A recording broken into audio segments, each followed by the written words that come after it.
오늘 말씀은 갈라디아서 6장 14절부터 18절 말씀입니다.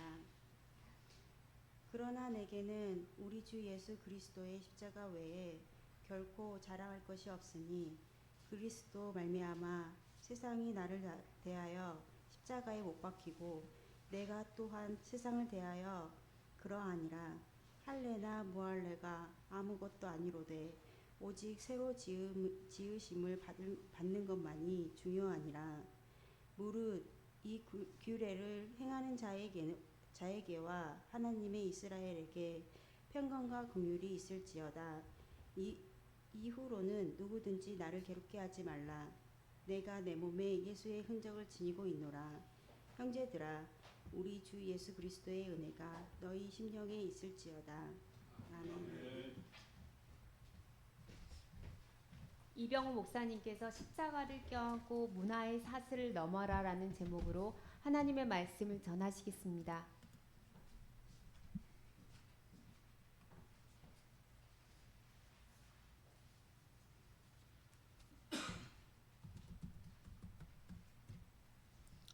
네, 반갑습니다. 한 주간 잘 보내셨습니까? 네. 예배 순서 참 은혜롭지만 우리 삼여성교회 찬양이 정말 좋습니다. 수를 봤더니 한 5명 정도가 된 것 같은데요. 목소리는 20대 같습니다. 가사도 좋고 음색도 좋고 예배를 정말 환하게 밝게 하네요. 감사합니다. 2023년 6월달, 그러니까 작년이죠. 6월달에 이란 여성 마흐사 아미니, 여성입니다. 20대 마흐사 아미니가 히잡을 올바르게 쓰지 못했다는 이유로 이란 도덕 경찰에 끌려가서 매를 맞고 죽습니다. 꽃다운 나이에 죽었습니다. 이것을 계기로 이란 여성들, 남성들까지 합세해서 히잡 반대 운동을 펼칩니다. 이란 정부의 대대적인 탄압에 의해서 2024년 6월 기준으로 약 550명이 사망하고 2만 5천 명이 감옥에 갇힙니다. 이란에서 일어난 일입니다. 히잡을 쓰면 무슬림이고 히잡을 쓰지 않으면 무슬림이 아니란 뜻입니다. 종교가 지닌 율법, 또 형식, 또 종교 의식, 예배도 마찬가지입니다. 을 지켜야 신자가 되고 지키지 않으면 신자가 아닙니까? 이 질문은 어느 시대, 어느 민족, 어느 국가를 막론하고 중요한 질문입니다. 왜냐하면 개인의 신앙을 결정할 뿐만 아니라 사회와 국가의 모습도 이것을 어떻게 보느냐에 따라서 달라지기 때문입니다.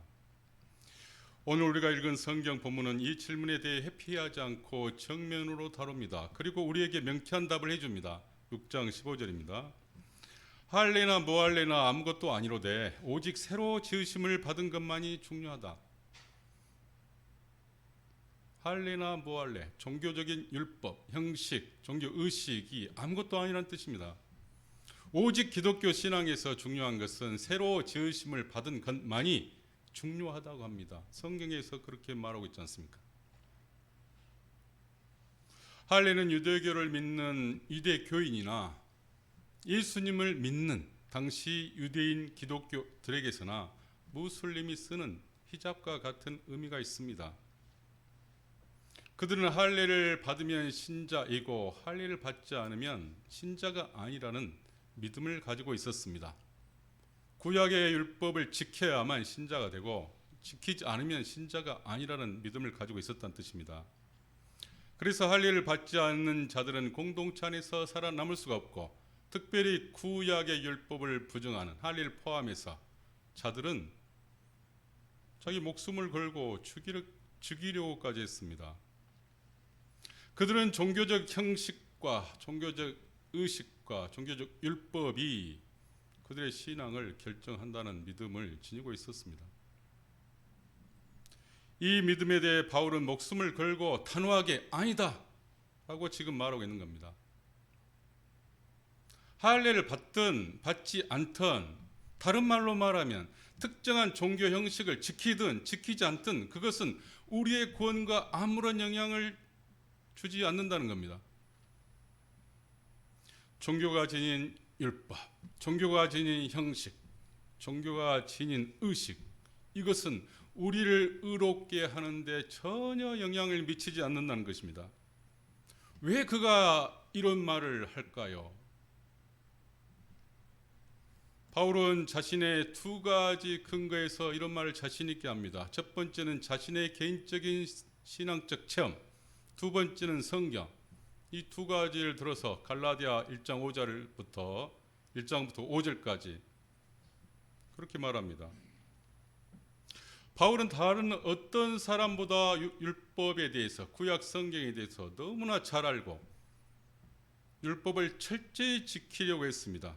그것을 통해서 의롭게 하나님의 구원을 받으려고 노력한 사람입니다. 더 나아가 자신의 신앙을 부정하는 사람들을 핍박하고 죽인 사람들입니다. 그런데 길에서 예수님을 만났다는 것입니다. 하나님에 대한 열정이 넘쳐서 하나님을 변호하기 위해 할례와 같은 율법을 부정하는 사람을 체포하러 가는데 그 도중에 하나님께서 자신에게 왜 나를 핍박하느냐 라고 말씀하셨다는 것입니다. 기독교인을 핍박하는 것이 하나님을 위한 일임을 확신했는데 오히려 그것은 하나님을 핍박하는 것이다 라는 이 말씀은 바울에게서는 너무나 충격적인 일입니다. 자신의 기존의 신앙을 온통 무너뜨리는 일이었기 때문입니다. 그래서 하나님의 도우심으로 성경을 다시 봅니다. 그랬더니 이 구절이 눈에 들어온 겁니다. 할례를 받아야 구원을 받는다라는 말씀하신 그 율법이 나오기 430년 전에 하나님은 아브라함의 하나님을 믿음으로 그 믿음을 보시고 그를 의롭게 하셨다는 말씀이 비로소 눈에 들어온 겁니다. 그러면서 사람은 할례와 같은 율법을 지킴으로 구원을 받는다는 것이 아니라 하나님을 믿음으로 구원을 받는다는 진리를 발견합니다. 이때 자연스럽게 떠오르는 질문이 있습니다. 그렇다면 왜 하나님께서 우리에게 율법을 주셨을까? 자신은 율법을 통해서 의롭게 되려고 그렇게 몸부림을 쳤는데 율법을 통해서 의로움을 받지 못한다면 왜 하나님께서는 그 율법을 우리에게 주셨을까? 그런 질문을 하고 답을 찾게 됩니다. 그에 대한 대답이 갈라디아서입니다. 그는 이렇게 말합니다. 인간은 하나님의 모든 율법을 지켜야 의로워질 수 있는데 인간의 능력으로 불가능하다. 그러므로 하나님의 율법을 주신 이유는 율법을 통해서 절대 구원받을 수 없고 하나님의 은혜로만 구원받을 수 있다는 진리를 우리에게 가르쳐주기 위한 것이다. 이 율법은 그 진리로 우리를 인도하는 초등교사의 역할을 한다. 이렇게 말합니다. 이런 결론에 도달하자 비로소 예수 그리스도가 눈에 들어오기 시작합니다. 그리고 다음과 같은 예수 그리스도의 복음의 진리를 깨닫습니다. 예수 그리스도의 복음은 다음과 같습니다. 예수님은 율법을 지킬 수 없는 인간의 모든 죄를 다 지시고 철저한 죄인으로 십자가에서 죽으셨다. 그리고 완전히 죄 없는 분으로 다시 살아나셨다. 우리가 예수님을 우리의 구세주로 믿으면 우리 영혼의 죄가 깨끗하게 용서받고 죄 없는 영혼으로 거듭난다. 바울이 이 진리를 깨닫는 순간에 6장 15절을 말하는 겁니다. 할례나 무할례나 아무것도 아니라되 오직 새로 지으심을 받은 것만이 중요하다. 종교 형식이나 율법이나 종교 의식이 우리의 구원을 결정하지 않는다는 것입니다. 오직 예수 그리스도에 대한 믿음만이 우리를 의롭게 하고 구원의 길로 인도한다는 것입니다. 그래서 기독교 신앙에서는 오직 새로 지으심을 받은 것만이 중요하다라고 자신 있게 말하고 있는 겁니다. 그렇다면 새로 지으심을 받는다는 것은 무슨 뜻일까요? 바울은 그 위에 있는 6장 14절에서 다음과 같이 설명합니다. 그러나 내게는 우리 주 예수 그리스도의 십자가 외에 결코 자랑할 것이 없으니 그리스도로 말미암아 세상이 나를 대하여 십자가에 못 박히고 내가 또한 세상을 대하여 못 박힌 것이 이것이 새로 지으심을 받는다는 뜻입니다. 이 말씀을 이해하기 위해서는요, 갈라디아서 2장 20절을 먼저 이해해야 합니다. 갈라디아서 2장 20절의 결과가 6장 14절이기 때문입니다. 그래서 먼저 2장 20절을 보도록 하겠습니다. 신약성경 328쪽에 있습니다. 내가 그리스도와 함께 십자가에 못 박혔나니 그런즉 이제는 내가 사는 것이 아니요 오직 내 안에 그리스도께서 사시는 것이라. 이제 내가 육체 가운데 사는 것은 나를 사랑하사 나를 위하여 자기 자신을 버리신 하나님의 아들을 믿는 믿음 안에서 사는 것이라. 내가 그리스도와 함께 십자가에 못 박혀 죽었다는 말은 옛날에 내가 예수님을 만나 죽었다는 것입니다. 옛날에 내가 누굽니까? 하나님은 없고 세상의 가치관을 따르는 나입니다. 세상의 가치관은 뭡니까? 하나님의 나라와 정반대는 세상입니다. 하나님의 나라는 하나님의 왕국, 공의와 정의로 예수 그리스도께서 통치하는 나라입니다. 세상은 마귀와 사탄이 죄를 통해서 우리를 지배하는 나라입니다. 그 세상의 가치관은 돈과 명예와 권력과 쾌락입니다. 우리 예수 그리스도께서 광야에서 시험받은 그 가치관입니다. 그래서 옛날에 나는 하나님은 없고 자신의 욕망인 돈과 명예와 권력과 쾌락에 채우고 있다라고 믿고 사는 나입니다. 그런데 예수님을 만난 것입니다. 그리고 예수님의 삶의 모습과 그분의 가르침을 이해하면서 나의 생각이 정말 잘못되었구나. 내 생각대로 살면 정말 큰일 나겠구나. 하나님으로부터 영원한 버림을 받겠구나 라는 생각이 들면서 예수님이야말로 우리가 따라야 할 하나님의 아들이요 우리를 하나님께 인도해 주실 구원자이구나 라고 믿게 됩니다. 그때에 그 순간에 성경은 예수님의 영이 우리 영혼에 들어오셔서 우리의 영혼과 함께 산다고 말씀하고 계십니다.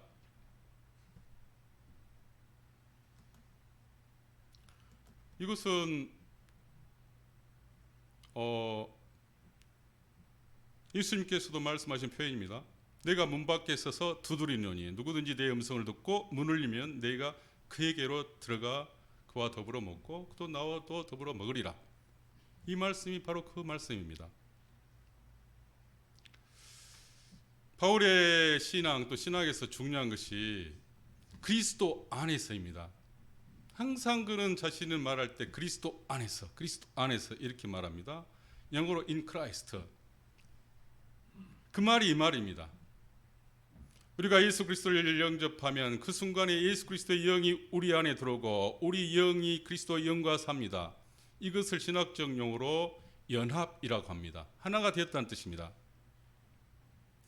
우리가 그 예수 그리스도를 영접하는 순간에 2000년 전 예수님께서 십자가에 죽으시고 부활하신 사건이 우리의 사건이 된다는 뜻입니다.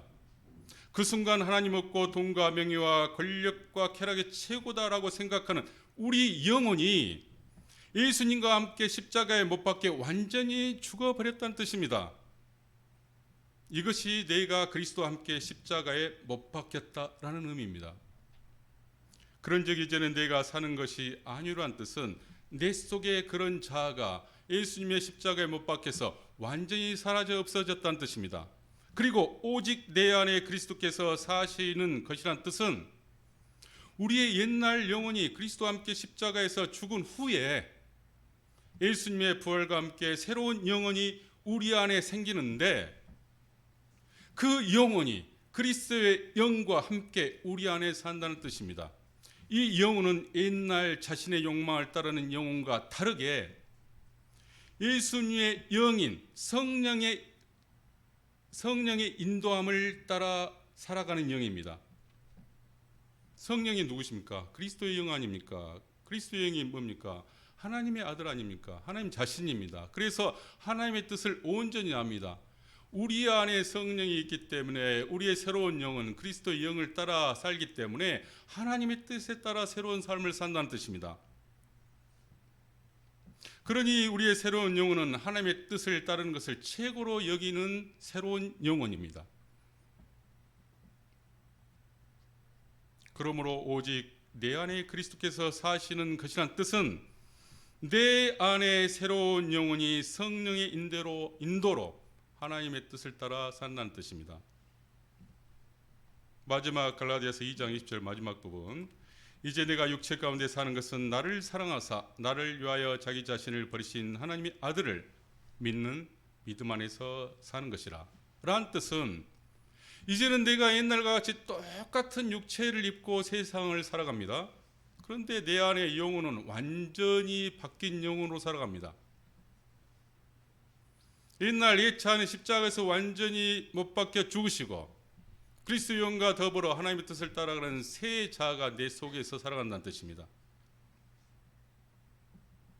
이제는 나를 구원하기 위해 나 자신을 대신해서 십자가에 죽으신 하나님의 아들 예수님을 믿음으로, 그 아들 예수 그리스도를 믿음으로 살기 때문에 그 사랑을 안고 성령의 인도함을 받아 하나님의 뜻을 따르는 것을 좋아하는 새로운 영으로 세상을 살아간다는 뜻입니다. 결론적으로 2장 20절은 예수 그리스도를 믿음으로 우리 영혼이 완전히 바뀌었다는 뜻입니다. 우리의 내면의 세계가 완전히 바뀌었다는 뜻입니다. 이것을 십자가의 변혁적 사건이라고 부릅니다. 십자가를 만난 사람은 내면의 변화가 일어나지 않을 수 없다는 것입니다. 생각과 가치관이 완전히 달라질 수밖에 없다는 뜻입니다. 그런데 가만히 생각해 보십시오. 자, 십자가를 통해서 내면적 변화가 일어났습니다. 그러면 내면적 변화는 우리가 세상을 살아가면서 세상을 향해 삶의 방식과 태도로 나타납니다. 우리는 세상에 살기 때문입니다. 그럼 예수님을 만나 내면이 변화된 사람은 세상을 향해서 어떤 방식과 태도로 살아가게 될까요? 그 내용이 6장 14절입니다. 그러나 내게는 우리 주 예수 그리스도의 십자가 외에 결코 자랑할 것이 없으니, 그 다음이 내면이 변화된 사람이 세상을 향한 삶의 방식입니다. 그리스도로 말미암아 세상이 나를 대하여 십자가에 못 박히고 내가 또한 세상을 대하여 그러하니라.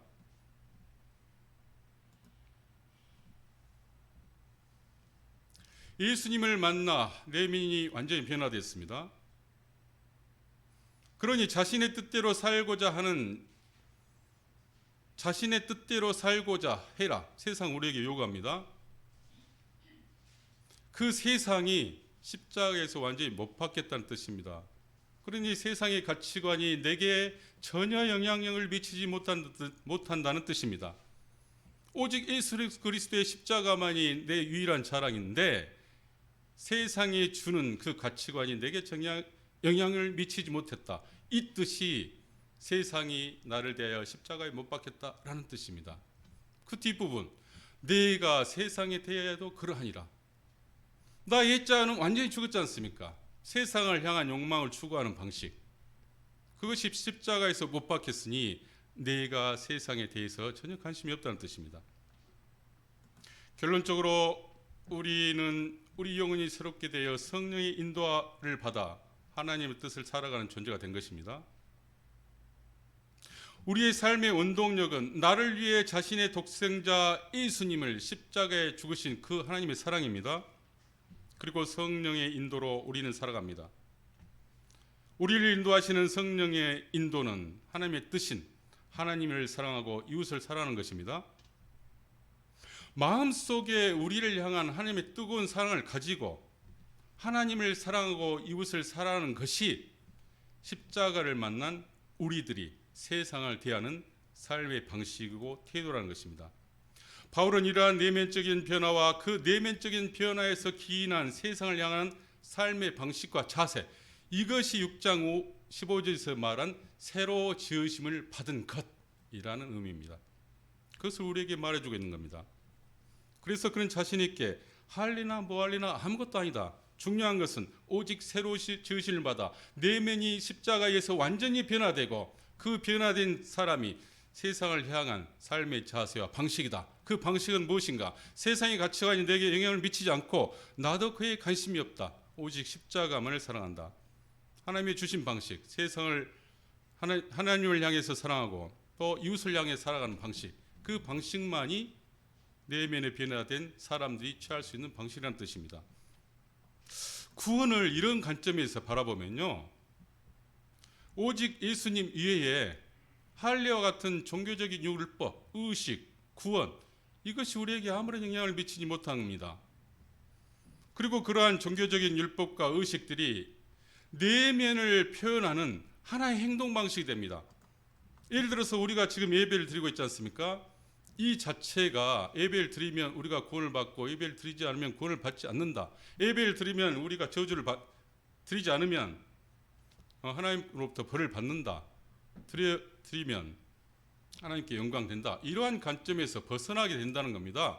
내면에 변화된 사람들이 하나님을 사랑하고 이웃을 사랑하는데 하나님을 사랑하는 가장 좋은 표현 방식이 예배라는 뜻입니다. 이것을 다른 말로 표현하면 문화의 관점에서 접근할 수 있습니다. 문화란 게 뭡니까? 사람의 생각과 행동 방식을 우리가 문화라고 합니다. 내면에 변화된 사람들은 그 문화를 통해서 자신의 삶을 드러낸다는 뜻입니다. 결국 종교적인 율법, 형식, 종교 의식을 오직 그리스도 예수를 통해 내면에 변화된 사람들이 자신의 신앙을 드러내는 문화적 관점에서 이것을 바라보게 된다는 겁니다. 그런데 다음과 같은 질문을 또 한번 해볼 수 있습니다. 그러면 내면의 변화와 애적 표현인 문화, 이것이 특정한 관계가 있는가? 내면에 변화된 사람들이 오직 특정한 문화를 통해서 드러내야만이 그것이 신자인가? 그렇지 않습니다. 우리는 외적인 표현은, 문화는 시대에 따라서 변화되는 겁니다. 과거에는 교회에는 파이프 오르간 외에는 들어올 수 없었습니다.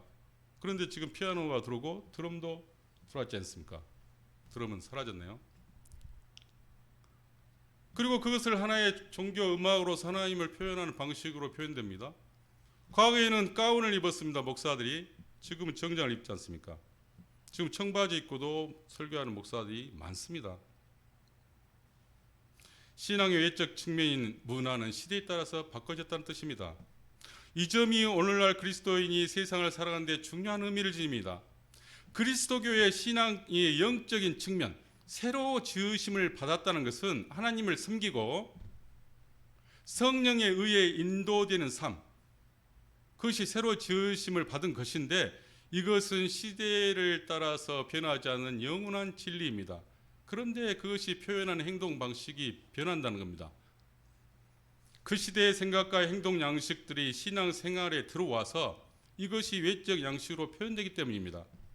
이런 관점에서 우리가 바라보면 우리가 주목해야 되는 것은 종교적 율법, 형식, 의식이 아니라 그것들이 우리의 신앙을 얼마나 잘 드러내는가 아닌가 있습니다. 그래서 바울은 로마서 12장 2절에서 다음과 같이 말합니다.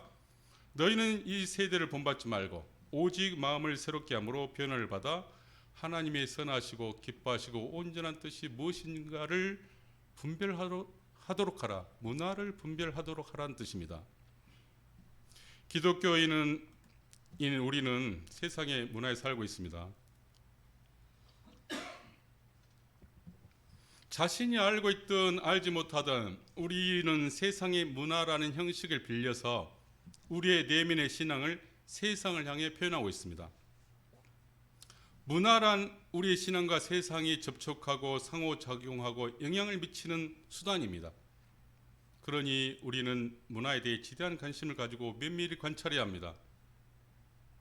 그리고 그 문화에 들어가 그 문화를 올바르게 이해하고 우리의 신앙을 드러내야 합니다. 예를 들어 볼까요? 꼰대 문화라는 게 있습니다. 청년층이 기성세대의 수직적인 문화를 비판하는 용어입니다. 그러나 요즘은 시대에 상관없이 그런 생각과 사고 방식을 가진 사람을 꼰대라고 합니다. 그래서 젊은 꼰대라는 용어도 있습니다. 꼰대 문화의 특징은 권위주의입니다.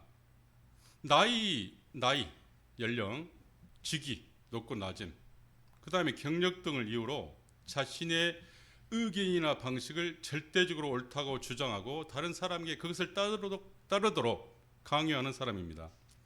그러니 사고의 유연성이 없습니다. 옛날 방식과 과거의 경험만 고집합니다. 자신의 말만 하고 다른 사람의 말을 듣지 않습니다. 소통이 없습니다. 이걸 꼰대 문화라고 합니다. 다음과 같은 말을 자주 사용하면 꼰대일 가능성이 많습니다. 한번 살펴보십시오. 자, 내가 해봐서 아는데, 이런 말 자주 혹시 아십니까? 예전에는 말이야, 나 때는 말이야, 이런 말 자주 사용하면 꼰대일 가능성이 많습니다. 내 말이 맞아. 요즘 애들은 참, 이건 이렇게 해야 해. 야, 말 듣고 하지 마. 내가 너보다 많이 살아봐서 아는데 말이야, 왜 이렇게 하는지 몰라? 너희는 아직 어려서 몰라. 우리 때는 이랬다. 이게 정답이야. 내 경험상 나를 믿고 따라와. 이거 내가 결정한 문제야. 기독교인들이 꼰대 문화에 들어가서 왜 청년들이 꼰대 문화를 혐오하는지를 이해할 필요가 있다는 것입니다. 그리고 자신의 내적 신앙을 청년들이 받아들이고 이해할 수 있도록 청년의 문화 속에 들어가서 자신의 사랑을 표현해야 된다는 겁니다. 청년들을 향한 사랑을 꼰대 문화를 통해서 청년들에게 전달하면 잘 전달이 안 된다는 뜻입니다. 그래야 청년들이 그 사랑을 느낀다는 겁니다. 이런 측면에서 우리 교회가 8월 27일 날 청년들이 여수로 수련회를 당일 다녀옵니다. 여러분들은 어떻게 청년들에게 사랑을 표현하겠습니까? 저는 아파트 운동기구에 이렇게 워밍암이라는 기구가 있었어요. 돌리는 게 있지 않습니까? 거기에 그 기구가 왜 있는지를 이해할 수 없었어요. 우리나라에 돈이 참 많다, 복지국가다, 저게 운동이 되나? 그리고 거기에서 운동하는 사람들은 참 한심하게 보였습니다. 그런데 올해 이 어깨가 너무 아파서요, 잠을 못 잤습니다. 제 아내가 한번 워밍암을 돌려봐라 해서 산책길에 계속 양쪽을 돌렸습니다. 효과가 있었습니다. 그때 비로소 워밍암이 왜 거기서 설치되는지를 알았습니다. 왜 나이 드신 분들이 그걸 돌리는지도 이해했습니다. 청년들도 마찬가지입니다. 청년의 문화의 관점에서 장년들을 바라보면 이해할 수 없습니다. 청년들도 자신의 사랑을, 자신의 존경을 장년들에게 표현하기 위해서 장년들의 행동 방식에 들어가야 됩니다. 그 속에서 그들이 느낀 생각과 감정을 이해할 수 있습니다. 그리고 장년 문화를 통해서 사랑을 전달할 때 그리스도의 사랑이 전달된다는 뜻입니다. 우리 교회는 세대별로, 직업별로, 연령별로 다양한 문화를 지니고 있는 사람들이 이루는 하나의 공동체입니다. 그 속에서 내면이 변화된 사람들이 성령의 인도에 따라서 하나님의 뜻을 따라 사는데 자신의 문화대로 접근하면 안 된다는 뜻입니다. 문화를 면밀히 관찰하고 그 문화 속에 들어가서 자신의 신앙을 표현해야 된다는 뜻입니다. 이것이 바울이 말하는 6장 15절에서 말하는 할래나 뭐할래나 아무것도 아니로되 오직 새로 지으심을 받은 것만이 중요하다라는 뜻입니다. 그런 사람에게 바울은 6장 16절에서 축복합니다. 무릇 이 규례를 행하는 자에게와 하나님의 이스라엘에게 평강과 긍휼이 있을지어다. 그리고 6장 17절에서 그런 삶을 사는 사람을 자신이라고 표현합니다. 이후로는 누구든지 나를 괴롭게 하지 말라. 내가 내 몸속에 예수의 흔적을 지니고 있노라. 바울은 오늘날 같이 반기독교적인 문화 속에서 세상을 살아간 사람입니다. 오늘날로 말하면 이슬람 속에서 기독교 신앙을 지니고 살아간 사람입니다. 그러니 그러한 반기독교적 문화와 기독교 신앙이 충돌할 수밖에 없지 않습니까? 그래서 그는 많은 고난을 받았습니다. 그래서 자신 있게 누구든지 나를 괴롭게 하지 말라. 내 몸속에 예수 그리스도의 흔적을 바두고 있노라라고 말하고 있는 겁니다. 아마 우리가 죽어서 하나님의 심판 앞에 섰을 때 예수 그리스도의 심판 기준은 네 몸과 정신에 그리스도의 고난과 흔적을 얼마나 가지고 있는가, 그것으로 판단할 것입니다. 내가 그리스도를 반대하는 세상에서 그리스도의 삶을 닮는 삶을 살다가 받는 정신적, 육체적 고난이 많을수록 하나님의 은혜를 받은 사람입니다. 왜냐하고요? 성령의 인도함을 받지 않고는 그러한 일을 할 수 없기 때문입니다. 하나님은 그런 사람을 주목하고 계십니다. 바울과 같은 사람, 몸과 정신에 그리스도의 흔적, 그리스도의 고난의 흔적을 받은 사람, 그 사람을 주목하고 문화를 바꿔 가십니다. 이런 사람들 향해 바울은 다음과 같이 축복합니다. 형제들아, 우리 주 예수 그리스도의 은혜가 너희 심령에 있을지어다. 오늘 설교 제목은 십자가를 안고 문화의 사슬을 넘어서 살라라는 뜻입니다. 십자가는 우리의 내면의 삶을 변화시킵니다. 이 내면의 변화는 반드시 문화를 통해 드러납니다. 그런데 세상의 문화는 십자가를 가두려고 합니다.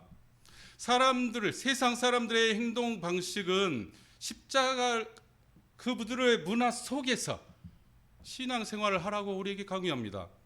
그런데요, 십자가를 통해서 변화된 사람은 세상의 문화 속에서 가둘 수가 없어요. 그 신앙은, 십자가를 받은 신앙은 그 방식대로 표현돼야 됩니다.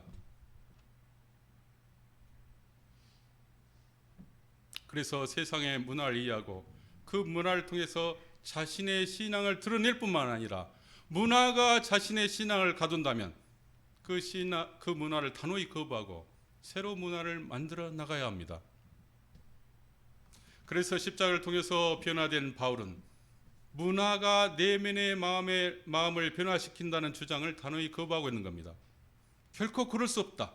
내면의 변화는 오직 십자가를 통해서 이루어진 것이다. 그리고 이것이 내면의 변화가 된 이것이 문화를 바꿔가는 것이다. 사랑하는 성도 여러분, 저와 여러분은 하나님의 사랑과 예수 그리스도의 은혜로 새로 지으심을 받은 사람입니다. 그래서 새로 지으심을 받은 사람답게 새로운 문화를 만들어 가야 되고요. 또 문화 속에 들어가서 자신의 사랑을 드러내야 됩니다. 우리 모두는 우리의 신앙을 구속하는 세상의 문화의 사슬에 거쳐서 살면 안 됩니다. 이 교회에서부터, 가정에서부터, 직장과 사회에서부터 우리의 신앙과 맞지 않는 문화를 다 걷어내고 새로운 문화를 만들어서 살아가야 할 것, 그것이 새로 지으심을 받은 사람이 추구해야 할 세상의 가치, 또 자세, 또 세상을 향한 우리의 삶의 방식이란 뜻입니다.